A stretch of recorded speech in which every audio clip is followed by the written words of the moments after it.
વિદ્યાર્થી મિત્રો good morning. હવે આજનો લેક્ચર શરૂ કરીએ એ પહેલા દરેક વિદ્યાર્થી મિત્રો પોતપોતાની હાજરી પૂરી લેશે। ચલો ઝડપથી વિદ્યાર્થી મિત્રો પોતપોતાની હાજરી પૂરી લેશે।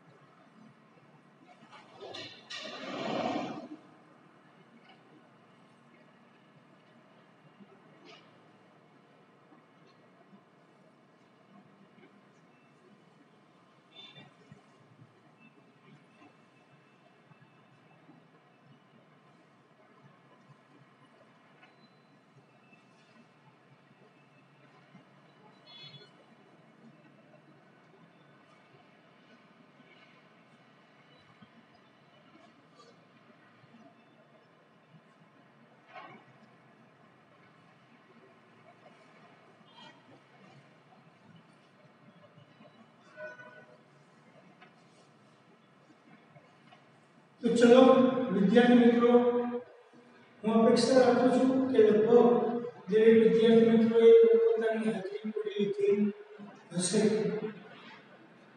तो विद्यार्थी मित्रों आजनो लेक्चर आपणे चालू करीए। तो आजना लेक्चर में यूनिट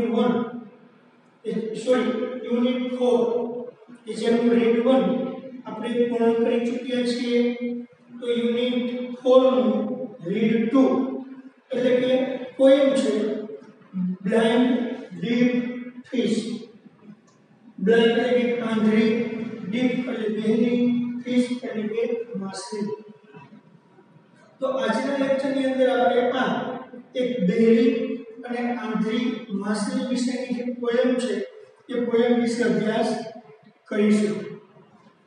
और विद्यार्थी मित्रों पोएम चालू करता पहला गया लेक्चर ની અંદર આપણે ફ્રેમ ધ ક્વેશ્ચન પૂર્ણ કર્યું, ગ્રામર નો ટોપિક તો એના પેરેગ્રાફની પણ આપણે પ્રેક્ટિસ કરી।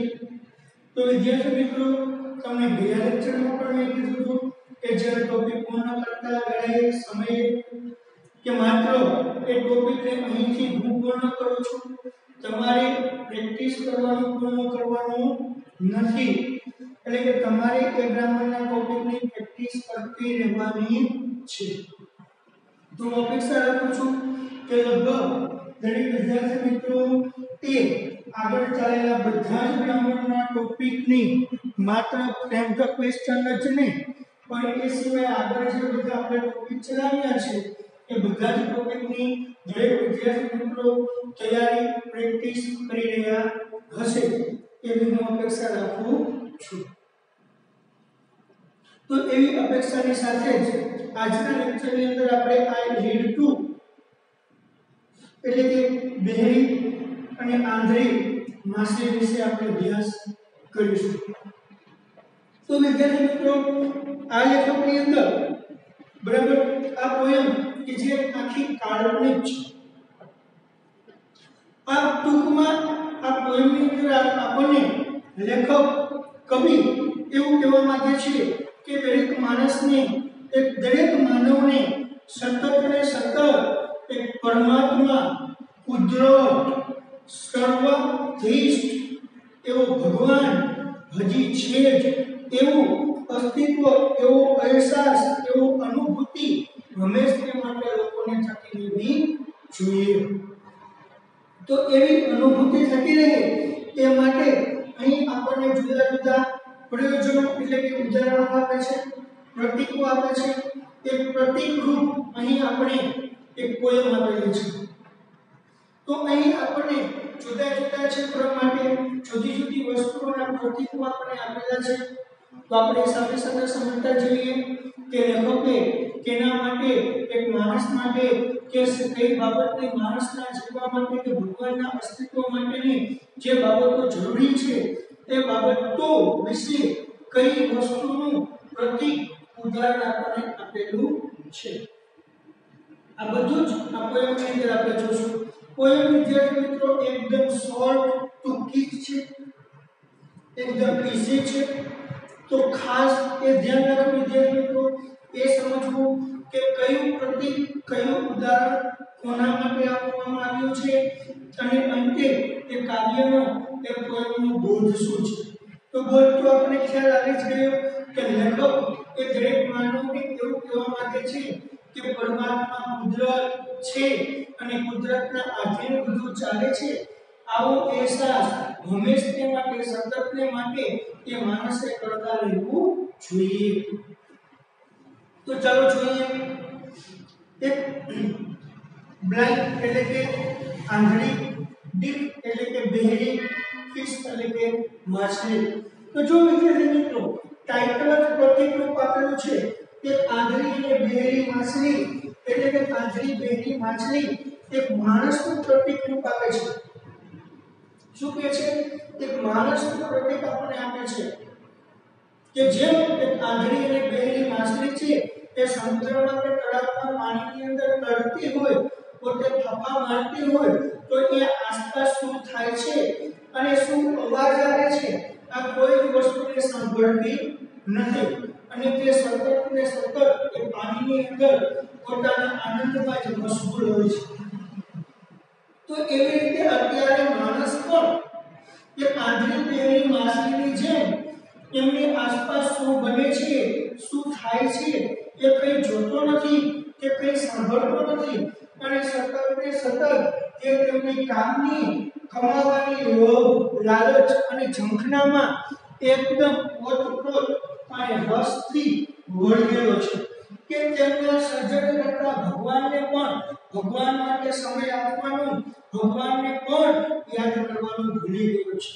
યાદ કરવાનું તો ઠીક પણ હું જે કરું છું એ ભગવાનને હું જ કરું છું આવો અહેસાસ કરવા લાગ્યો છે અને ભગવાનની પરમાત્માનું અસ્તિત્વ જ તે ભૂલી ગયો છે।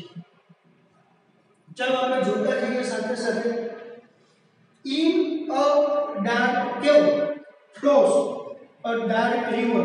જો in એટલે માં a dark cave એટલે કે ગુફા ખીણ એક dark એટલે અંધારી ઘટાદાર ગાઢ એક ગાઢ ખીણમાં flows ફ્લો એટલે કે વહેવું પ્રવાહ a dark river dark એટલે કે ઘટાદાર ગાઢ river એટલે કે નદી। હવે શું કહે છે એક ગાઢ ગુફામાં એક ગાઢ નદી વહે છે।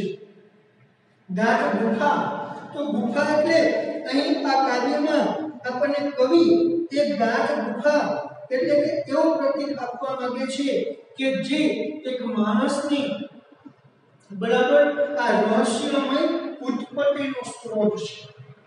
ગાઢ ગુફા એ કેના માટે પ્રતીક વાપરે છે કે જેમ એક કોઈ ગુફા હોય તો વિદ્યાર્થી મિત્રો આપણે ખબર છે ગુફા એટલે શું છે તો એ ગુફા છે તો આપણે કોઈને ખ્યાલ નથી હોતો કે ગુફાની શરૂઆત ક્યાંથી થઈ ગુફાનું સર્જન કેવું થયું કે ગુફા ક્યાં જાય છે અને ક્યાં પહોંચે છે।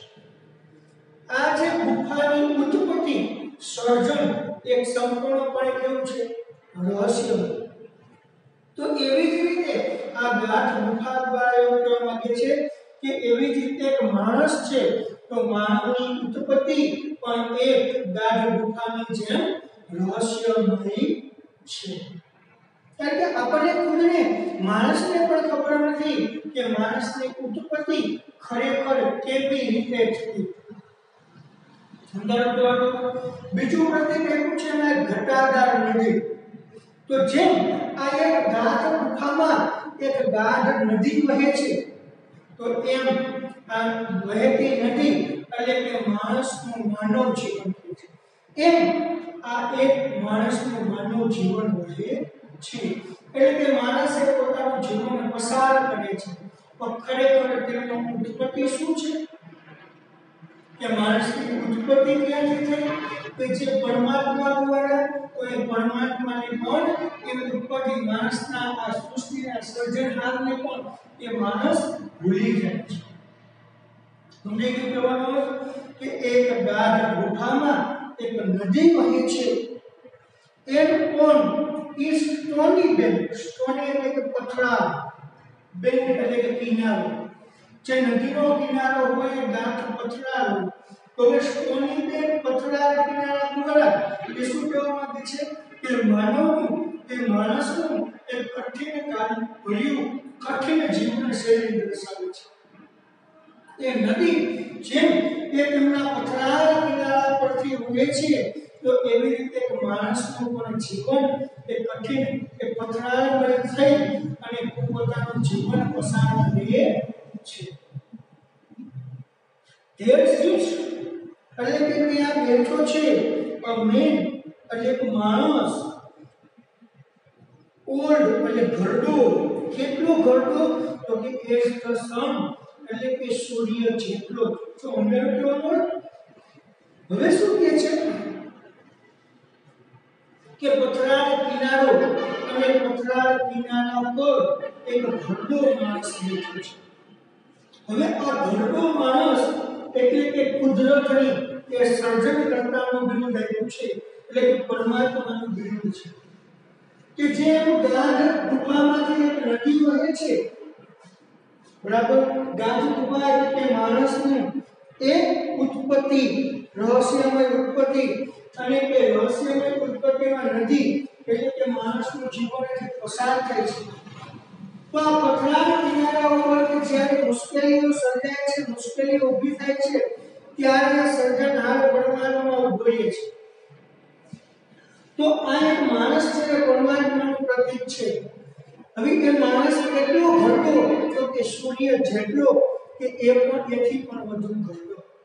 એવું શા માટે કીધું તો કે જ્યારથી માણસની ઉત્પત્તિ થઈ ત્યારથી કુદરત પરમાત્મા છે તો એટલે કે આપણે માનીએ કે પૃથ્વીનું સર્જન થયું બરાબર એટલે માની શકાય કે સૂર્યનું સર્જન સૂર્યના કિરણો સૂર્ય ત્યારે સર્જન થયું કે ત્યારે જ આપણને મળ્યું એટલા માટે કીધું છે કે સૂર્ય જેટલો જ કે એથી પણ ઘરડો એક માણસ એ પથરાળ કિનારા પર બેઠો છે।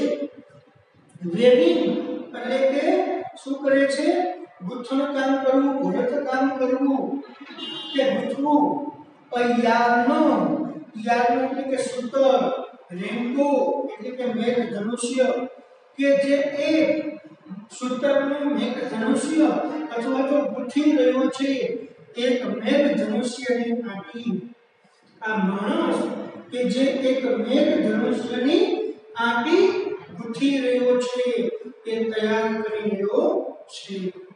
એ અને હમિંગ એટલે કે ગણગણવું કે બોલવું a song એટલે એક ગીત કે જે એક ગીત ગાઈ રહ્યો છે। હવે શું કહે છે કે આ જે ભગવાન છે એ પથ્થર પર બેઠેલો કિનારા પર બેઠેલો માણસ એ શું કરે છે મેઘ ધનુષ્યનું તાતરને એ ગુથી રહ્યો છે અને પોતે એ શું કરે છે તો કે એક સરસ મજાનું ગીત ગાઈ રહ્યો છે। બટ કોણ તકલીફ ક્યાં છે હવે શું કીધું અત્યાર સુધીનું જે સર્જન થયું એટલે કે જે પૃથ્વી ચાલે છે માણસ જીવન જે ચાલે છે એ બધા જ પર એ પરમાત્મા કુદરતની નજર છે અને એ પરમાત્મા કુદરતનો ટેકો છે। પણ હવે વાત કરી છતાં માણસ તેમને ક્યારેય યાદ કરતો નથી। એવું શા માટે કીધું તે કહે છે તો પણ the blind deep fish પણ તે blind એટલે કે તે આંધળી deep એટલે કે બહેરી fish એટલે કે માછલી તે આંધળી અને બહેરી માછલી જે swim કે જે તરી રહી છે in the stream એટલે કે ઝરણામાં તે બહેરી અને આંધળી માછલી કે જે ઝરણામાં તરી રહી છે સી નાઇગર યાર્ન સી એટલે કે તે જોતું નથી નાઇગર એટલે નકારાત્મક તે જોતી નથી યાર્ન એટલે કે મેઘ ધનુષ્યના તાતરને કે નોરમે કે તે માણસ એ આંધળી અને બહેરી માછલી છે તો એ પાણીમાં તર્યા કરે છે તો બહેરી એટલા માટે કીધી કારણ કે પાણીમાં તરે છે પણ એ કિનારા ઉપર જે માણસ બેઠો છે એ માણસને એ જોતી નથી એટલે કે એના તરફ જોતી નથી કે તેમને જોઈ શકતી નથી। કે પછી નોર હિયર કે તે સાંભળતી પણ નથી. His everlasting everlasting એટલે કે હંમેશને માટે કાયમીનું બરાબર સાક્ષાત સોંગ એટલે કે ગીત કે તે હંમેશને માટેનું કાયમી માટેનું એ સાક્ષાત ગીત સાંભળતી નથી. સમજાયું શું કહેવા માંગે છે? કે જેમ તે માછલીઓમાં તરે છે કે માણસને કે મેઘ સદૃશ્યના કાતરને જોતી નથી કે જે ગીત કરે બોલે છે, ગીત ગાય છે, એ ગીતને પણ સાંભળતી નથી. તેનું પ્રતીક એવું કે માછલી એટલે કે માણસ એટલો આંધળો થઈ ગયો છે પોતાના જીવનમાં, પોતાના કામમાં એટલો બધો મશગુલ છે કે જે કુદરત દ્વારા કઈ ઘટનાઓ ઘટવામાં આવે છે, બનાવવામાં આવે છે, આપવામાં આવે છે, એમને માણસ જોઈ શકતો નથી. એમના તરફ માણસ ધ્યાન પણ આપતો નથી. કે એમને કંઈ કહેવામાં આવે, કંઈ બોલવામાં આવે તો એ સાંભળવા પણ તૈયાર નથી અને સાંભળતો પણ નથી. એટલે આ કાવ્ય દ્વારા એ કવિ આપણને એવું કહેવા માંગે છે એક માણસ તરીકે હંમેશને માટે એક પરમાત્માની કુદરતની ભગવાનની એક સાક્ષાત હરિયાતી હોય એવો અહેસાસ થવો જોઈએ. અને આ એક આપણને આ પોયમ દ્વારા સાક્ષાત ભગવાનનો અહેસાસ કરાવે છે. ઘણી વિદ્યાર્થી મિત્રો તો અહીં આપણી આ પોયમ પૂર્ણ થાય છે. તો ચાલો વિદ્યાર્થી મિત્રો પૂર્ણ કરતા પહેલા ફરી પાછી આ જ પોયમને આપણે એક વખત રિવિઝન કરી લઈએ. તો દરેક વિદ્યાર્થી મિત્રોનું ફરી પાછું ધ્યાન. ઇન અ ડાર્ક કેવ, ઇન અ ડાર્ક એટલે કે ગાઢ, કેવ એટલે ગુફા, એક ગાઢ ગુફામાં ફ્લોઝ એટલે વહે છે, અ ડાર્ક રિવર એટલે ઘટાદાર નદી, એક ગાઢ ગુફામાં એક ઘટાદાર ગાઢ નદી વહે છે.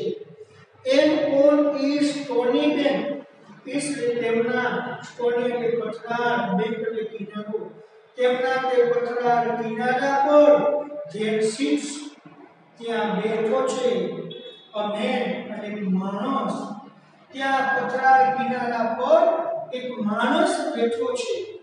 ઓલ્ડ ઘરડો એસ ધ સન સૂર્ય જેટલો છે, ઓર ઓલ્ડર અથવા તો તેમના કરતા પણ વધુ ઘરડો, વેવિંગ એટલે ગૂંથવું, યાન એટલે બરાબર સૂતર, ઓફ રેનબો એટલે મેઘ ધનુષ્ય કે જે મેઘ ધનુષ્યનું સૂતર આંટી રહ્યો છે, ગૂંથી રહ્યો છે. એ હમિંગ અ સોંગ અને એક ગીત ગણગણી રહ્યો છે. બટ પણ ધ બ્લાઇન્ડ બિગ ફિશ પણ તે આંધળી અને બહેરી માછલી ધેટ સ્વિમ કે જે તરે છે, ઇન ધ સ્ટ્રીમ એટલે કે ઝરણા, તે આંધળી અને બહેરી માછલી કે જે ઝરણામાં તરે છે. સી નાઇધર યાન, સી એટલે કે જોવું, નાઇધર યાન એટલે કે તાતણની કે મોર મેન કે માણસની, તે તાતણ કે તે માણસને જોઈ શકતી નથી, કે નોર હિયર કે સાંભળી શકતી નથી. ધીસ everlasting song, everlasting એટલે કે સાક્ષાત સોંગ એટલે ગીતની, કે તે સાક્ષાત ગીતને સાંભળતી નથી. વિદ્યાર્થી મિત્રો અહીં આપણી આ પોયમ પૂર્ણ થાય છે. તો ચાલો વિદ્યાર્થી મિત્રો પૂર્ણ કરતા પહેલા, પોયમને પૂર્ણ કરતા પહેલા દરેક વિદ્યાર્થી મિત્રો આજના લેક્ચરની અંદર જે આપણે પોયમ ચલાવી છે એ પોયમનું ઝડપથી એક વખત રિવિઝન કરી લો. ચાલો 1 મિનિટનો સમય આપું છું વિદ્યાર્થી મિત્રો, વાંચી લેશો.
ચલો વિદ્યાર્થી મિત્રો, હું અપેક્ષા રાખું છું કે લગભગ દરેક વિદ્યાર્થી મિત્રોએ જોઈ લીધું હશે અને સમજાઈ ગયું પણ હશે.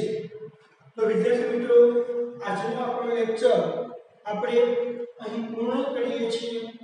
પણ પૂર્ણ કરતા પહેલા દરેક વિદ્યાર્થી મિત્રોને ખાસ સૂચના કે અત્યારે આપણી સ્કૂલની શૈક્ષણિક પરિસ્થિતિને ધ્યાનમાં લઈને દરેક વિદ્યાર્થી મિત્રો બોર્ડની એક્ઝામ નજીક આવી રહી છે.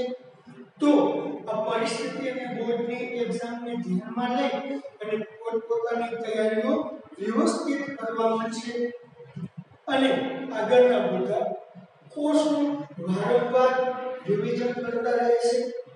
જો કોઈ પણ વિદ્યાર્થીને ક્યાંય પણ પ્રોબ્લેમ થતો હોય તો મારા ફોન નંબર દરેક વિદ્યાર્થીઓ પાસે છે, તો ગમે ત્યારે પણ કોલ કરી અને મને પૂછી શકે છે. તો બસ વસ્તુ વિદ્યાર્થી મિત્રો, આવી જ અપેક્ષા સાથે આજના લેક્ચરને આપણે અહીં પૂર્ણ કરીએ છીએ.